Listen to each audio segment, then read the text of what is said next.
Esse foi um estudo que foi feito na Inglaterra, tá?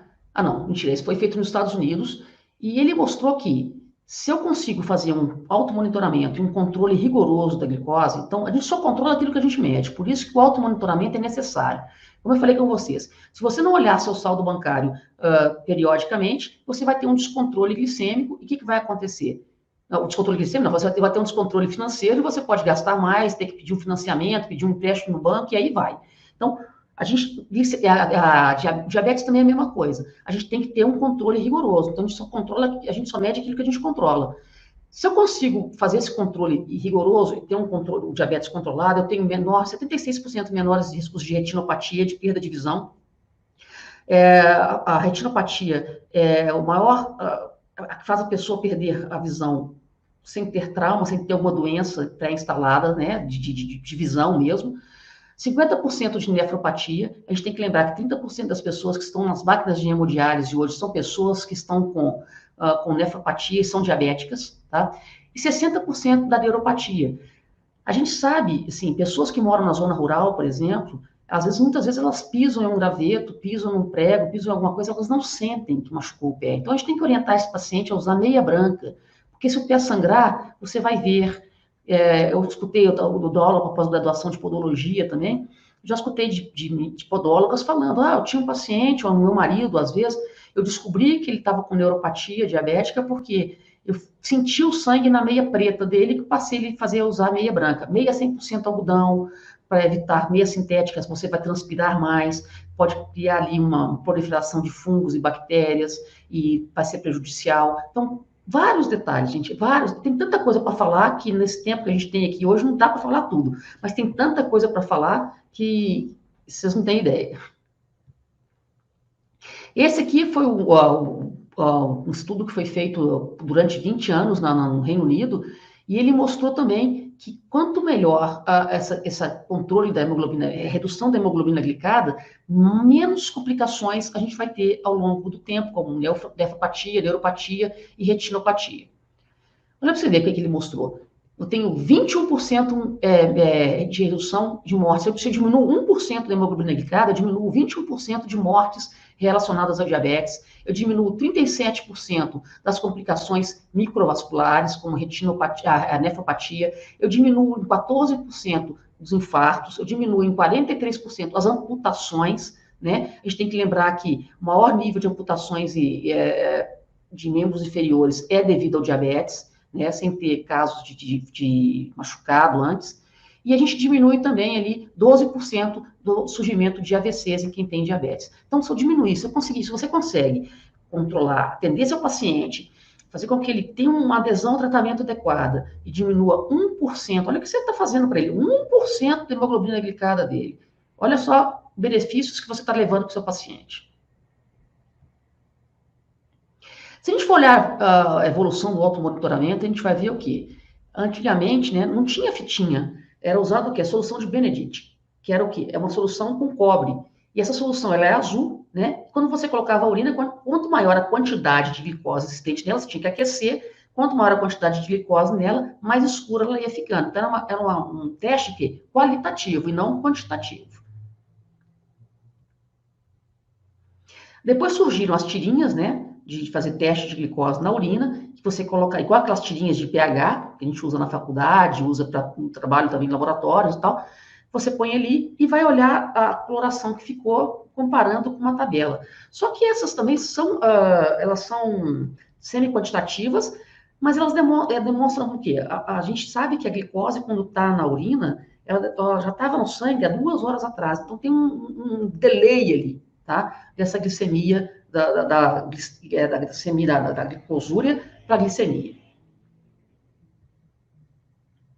Aí entrou o quê? A química seca.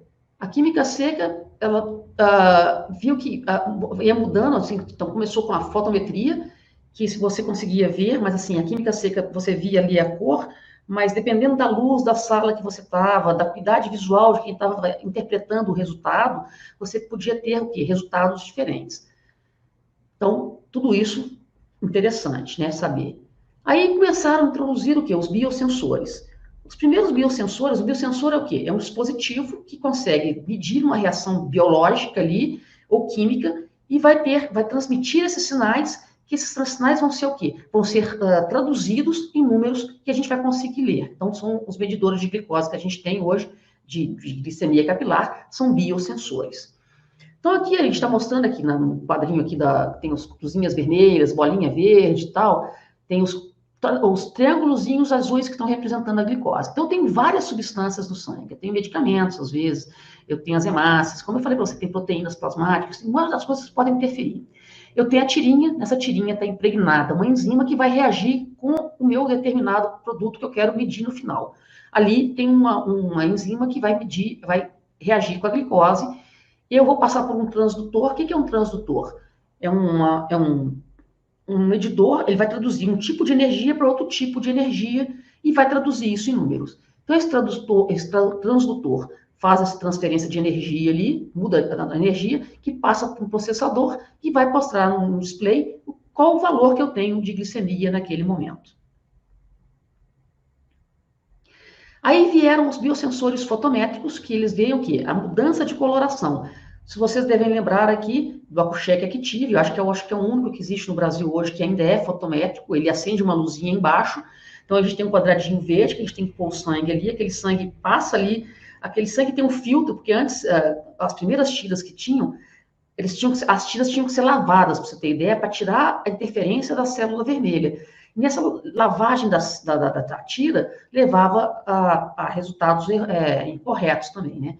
Então, hoje, aquela tira, ela filtra, as células vermelhas ficam em cima, passa o plasma para baixo, mas tem outras camadas de filtro na tira, que vai chegar lá na enzima, vai reagir, vai ter uma mudança de cor. Se você reparar na tirinha do Accu-Chek Active, que eu acho que é o mais conhecido hoje no Brasil, tem um furinho, então tem uma mudança de cor ali, que vai passar por uma incidência de luz, que vai medir aquela quantidade de transferência a cor que está ali, e vai ser processado e vai ser mostrado no valor em miligramas por decilitro de sangue.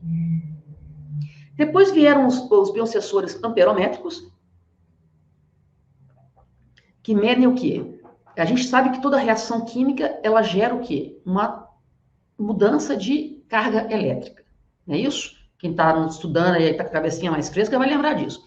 Então, as reações químicas. Então, tem uma reação química, vai ter lá uma reação enzimática da glicose com a enzima impregnada na tira, vai formar um produto, vai ter uma transferência de elétrons, né? A carga, um processo eletroquímico ali, uma transferência de elétrons, ou seja, vai ter uma transferência de carga elétrica, que vai formar essa corrente elétrica e vai ser traduzido em números. Esses são mais precisos que os fotométricos, tá? Então, os amperométricos, que medem a mudança, a diferença de carga elétrica da reação da enzima com o produto que eu estou querendo medir, que a gente pode fazer isso com colesterol, com outros eletrólitos, né? A gente está falando aqui de glicose. Então, ela vai mudar, vai ter essa reação química e vai mudar isso aí e vai mostrar no display lá qual é o valor que eu tenho de glicose na corrente sanguínea. Basicamente, seria isso. Então, aqui, só para vocês terem ideia de como funciona uma tira amperométrica, né? A gente tem aqui uma pontinha dela, onde tem aquelas partes metálicas. Ela é a parte que vai fazer a transferência de carga elétrica, que o biosensor vai conseguir ler e saber qual a quantidade de carga elétrica que chegou ali. Então, a gente tem ali a parte que a pessoa vai filtrar a parte vermelha do sangue, vão passar por outras camadas, para chegar na enzima, ter a reação e traduzir ali o que eu tenho quantidade de carga elétrica, que vai ser traduzida em quantidade de glicose que eu tenho na corrente sanguínea. Como é que é o automonitoramento, então? Como é que a gente vai fazer isso? Então, a primeira coisa, né? A gente vai fazer teste de glicemia capilar. Capilar, por quê? Tem muita gente que pergunta para mim, já perguntaram, vocês podem estar rindo, vão rir aí agora, né? Mas já perguntaram, qual shampoo, doutora, que eu tenho que usar para melhorar a minha glicemia capilar? Capilar, a gente lembra de cabelo, não tem nada a ver. Capilar, o cabelo é fininho e os vasos sanguíneos da ponta do dedo, na ponta da orelha, por exemplo, eles são capilares sanguíneos, porque eles têm uma espessura do fio de cabelo, por isso que é chamado capilar, tá? Então, não tem nada a ver com cabelo. E aí, a gente vai medir aqui. A gente vai pegar a ponta do dedo. Não vai usar a polpa do dedo aqui, porque aqui tem mais terminação nervosa, porque a gente tem o tato. Então, vamos usar a ponta do dedo aqui, a lateral do dedo, que vai doer menos E também, se a gente fizer o teste aqui, mesmo que a gente for pegar alguma coisa, a gente não vai lembrar que a gente fez o teste. Então, orientar o paciente a usar a ponta do dedo. Higienizar o dedo, por quê? Imagina que você chupou uma laranja, por exemplo, agora no jantar, e você não lavou a mão, você simplesmente fez assim, secou. A laranja tem o açúcar da laranja, que é a frutose. Toda fruta tem uma frutose. Então, posso ter um resto de biscoito, qualquer coisa. Ficou ali na sua mão. Ela tem um açúcar também que pode reagir com a minha enzima da tira. Se eu não higienizar a minha mão corretamente, eu posso ter um resultado que superestimado. Se eu higienizar a minha mão com álcool, ou se eu não tiver álcool 70, que hoje todo mundo conhece o álcool 70 e sabe que é o álcool 70 que vai promover essa higienização corretamente, que tem gente que comprava antigamente álcool 90, que achava que era mais forte, ia matar, mas não. A questão da osmose, a quantidade, a proporção de água e álcool é o que promove a desinfecção, né? Porque a transferência de água para dentro da célula, essa célula vai desintegrar, vai explodir por causa da osmose. Então, isso é uma questão que hoje todo mundo está entendendo por causa da Covid. Mas se eu passar álcool, ou se eu lavar minha mão também, eu posso lavar bem minha mão com água e sabão, eu tenho que secar, porque o resto de água e de álcool vão diluir a minha amostra, subestimando o meu resultado. Correto? Faço o testezinho de ponta, vou perfurar ali, evitar de usar polegar e indicador, porque tudo que a gente pega, vou pegar o mouse que a gente usa, a nossa pega, a gente pega com esses dois dedos, então evitar usar ali, porque a gente tem que lembrar que esse é um teste invasivo, então vai ficar ali, eu posso pegar alguma coisa suja, posso me contaminar, eu posso pegar uma bactéria, um fungo, isso entrar dentro ali, e também eu vou lembrar que eu fiz o teste porque eu estou pegando. Então, evitar de usar esse polegar indicador. E eu vejo também que muitas pessoas têm o quê? Dificuldade para interpretar os resultados. Esse slide aqui, ele está estático hoje, mas normalmente quando eu dou aula presencial, ele tem movimento. Então, imagina que eu fiz o teste, primeiro o HI, vamos explicar o HI e o LO, né? Eu tive um cliente uma vez que chegou na minha farmácia e falou, chegou a primeira pessoa que chegou na minha farmácia e falou assim, oh, você me vendeu um medidor de glicose que está com defeito. Ele não marca o valor, ele marca HI. Eu falei, tá, mas o que você fez? Eu trabalho a noite inteira, eu sou guarda noturno, eu não comi nada essa noite. Eu só comi uma fruta. Tudo bem. Que fruta você comeu? Eu comi uma melancia. Ou seja, ele comeu uma melancia inteira. HI quer dizer high em inglês. High de alto. Os medidores de glicose, dependendo da modelo, eles vão medir acima de 500, ele não mede, ou acima de 600, ele não mede. Tá? E o low, o LO, é de low, de baixo. Tem alguns que medem 20, tem alguns que medem 10. Até aí, tranquilo? Ou seja, ele comeu uma melancia inteira e reclamou do medidor de glicose. Eu falei, sua glicose está muito elevada. O medidor de glicose dele, eu acho que não é um Optrex, se eu não estou recordando aqui agora, mas ele media até 500. Sua glicose está acima de 500. E aí eu fui explicar para ele sobre o açúcar da fruta e tudo mais, tá? Agora, se eu tenho, normalmente os medidores de glicose, eles mostram esses números nessa formato digital. Vocês conhecem isso. Se eu pego um 99, por exemplo, e inverto o meu medidor, estou com o medidor de glicose aqui, e eu leio e interpreto com o medidor de glicose virado de cabeça para baixo, eu vou ler o quê? Em vez de 99? 66. O medidor de glicose serve para tomada de decisões. Para quem usa insulina, às vezes vai ter que usar uma insulina ultra rápida antes da refeição, ele precisa saber esse valor, para saber quanto de insulina que ele vai aplicar. Então, se ele interpreta o valor, que era 99, está normal, ele deixa de aplicar insulina, por exemplo. Agora, se está no 66, ele vê 66, e ele aplica uma insulina ultra rápida, e ele está interpretando de cabeça para baixo, ele pode ter o quê? Uma hipoglicemia, porque ele não tinha necessidade de aplicar insulina, por exemplo, e ele aplicou. Da mesma maneira, se eu pegar o 155 aqui e inverter o aparelho, ele vira 551. E eu aplico uma insulina também para baixar, né?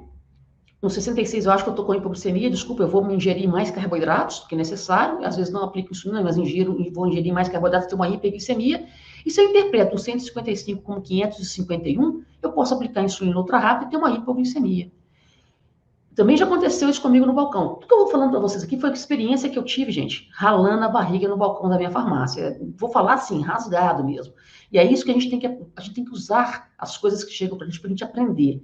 vai estudar em cima daquilo que você chega, das dúvidas que chegam para você, que é a melhor maneira que você tem para aprender também, tá? Ela chegou para mim assim, meu Deus do céu, minha mãe morreu de diabetes, eu morro de medo de diabetes, isso era depois do almoço. E ela chegou assim, tá dando 231. Ela tinha um medidor de glicose, ela estava interpretando errado, estava dando 123. Então, cuidado, orientar o paciente nessa situação de como que ele tem que interpretar esse resultado, correto? E como eu falei para vocês, a gente tem aí hoje, no Brasil, só tem o Freestyle Libre, que são os medidores de glicose que ficam na pele por 14 dias, tem alguns que ficam até por 30 dias, né? A gente tem esse efervescência aí, a gente pode fazer leitura com um scannerzinho que vem, que você pode comprar o scanner, e hoje você pode fazer a leitura usando até o smartphone, que tem a tecnologia NFC. Você passa ali, lê e pode colocar na nuvem o resultado, o seu médico pode interferir no seu tratamento. Então, as coisas assim, a tecnologia está muito avançada hoje para você ter um controle muito mais adequado das suas medidas de glicose e do seu controle glicêmico, evitando o quê? Complicações. Não é para todo mundo, vocês podem estar pensando assim, não é para todo mundo ainda, mas pode chegar a ser para todo mundo, tá? Então, quanto mais pessoas usando, mais fácil fica para baratear isso aqui. Uma coisa que me chama muito a atenção até hoje é as tiras de medir glicose. Eu montei minha farmácia em 2006, para vocês terem ideia. Vendi minha farmácia em 2015. As tiras, e o dólar já subiu, desceu, subiu, desceu. Hoje nós estamos com dólar aí, gasolina lá em cima, né? As tiras continuam mais ou menos girando no mesmo preço. Os aumentos dela não foram tão grandes.